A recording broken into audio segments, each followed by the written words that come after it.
Muy fuerte lluvia en donde varios derrumbes ocasionaron la incomunicación entre la capital Quibdó, la capital del Chocó, y también Medellín. Varios carros se hicieron sobre la vía, algunas de las personas se fueron a acampar en unas casas y fue alrededor de las 5 de la tarde en donde un último derrumbe cerca del kilómetro 17, kilómetro 21 y kilómetro 22 en un sector conocido como Las Toldas, pues este derrumbe cayó y tapó absolutamente todo. Los carros que se encontraban sobre las vías y la casa en donde varias personas, niñas, mujeres, se encontraban esperando la lluvia, pues desapareció. Las autoridades llegaron en horas de la noche al punto para poder rescatar estos cuerpos, para poder rescatar también a las personas que se encontraban heridas en la zona. Los primeros en llegar fueron habitantes del sector, intentando buscar ayuda de todo este terrible accidente que ocurrió en horas de la noche. También el gobierno nacional en esta sala de crisis estamos hablando de alrededor de 30 personas fallecidas, 35 personas que se encuentran gravemente heridas y 110 familias damnificadas. Por lo pronto continúa esta situación que ocurre en el departamento del Chocó con la unidad de gestión de riesgo en un puesto de mando unificado para atender esta emergencia en compañía de las fuerzas militares, en compañía también de la policía y miembros de la Cruz Roja. Una nueva tormenta invernal recorre al país de costa a costa con temperaturas extremadamente frías. En Illinois, un ciclón bomba ya deja cortes de electricidad y pronostican vientos sostenidos de casi 100 kilómetros por hora, lo que amenaza además a la población vulnerable como migrantes que duermen en carpas. Ya se registran más de 1.600 vuelos cancelados de acuerdo con FlightAware. En partes del oeste de Nueva York se desplegó a la Guardia Nacional para ayudar con operaciones de emergencia y los equipos de rescate ya están listos, dijo la gobernadora Kathy Hochul. Estamos proyectando que en este momento volverán a caer fuertes lluvias a través del valle de Hudson y es muy preocupante por los vientos e inundaciones costeras adicionales a lo largo de la ya golpeada costa de Long Island. Varios estados todavía no se recuperan de las inundaciones de la tormenta pasada, como en Connecticut, donde tuvieron que rescatar a trabajadores en una pizzería, en Maine, donde el agua arrastró casas en las zonas costeras, y en Nueva Jersey, Carolina del Norte y Georgia, donde varias localidades siguen bajo el agua.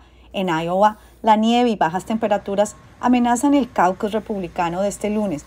Autoridades limitaron el tránsito de camiones pesados en carreteras interestatales, hicieron advertencias para evitar casos de hipotermia y pidieron a los trabajadores tomar medidas ante el frío y la lluvia. Lo que pasa es que yo tenía mis guantes, pero volví a cargar ahí, dejé los guantes ahí, se me perdieron, pues.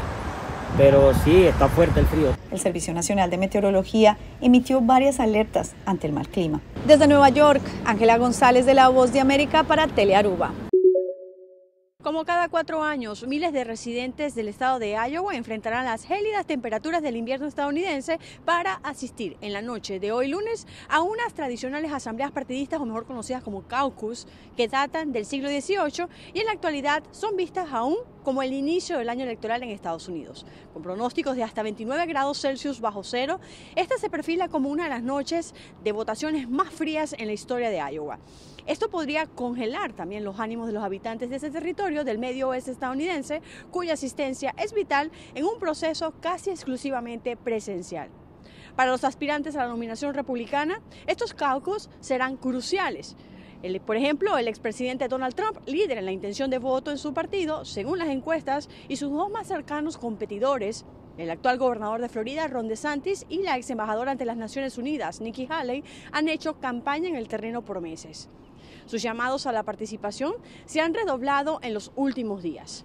Mientras que para los demócratas, que tienen al incumbente Joe Biden como principal candidato a las elecciones del próximo mes de noviembre, las asambleas partidistas serán más un proceso interno que un medio para definir una nominación presidencial. Entre las principales diferencias de lo que es un caucus a una votación de primaria está el tiempo permitido y la forma en la que transcurren las elecciones. En las primarias hay una boleta al uso. Las personas van a las urnas en colegios habilitados para la ocasión desde temprano en la mañana hasta horas tempranas de la noche. Los caucus, por su parte, están dirigidos casi siempre por los diferentes partidos, tanto el republicano como el demócrata en el sistema bipartidista de Estados Unidos, y siempre son de manera presencial, con un horario limitado y siempre en la noche. Quienes no asistan a la cita o no estén registrados en la delimitación vecinal que le corresponda no pueden votar. Desde Washington les informó Sofía Pisani de La Voz de América para Telearuba.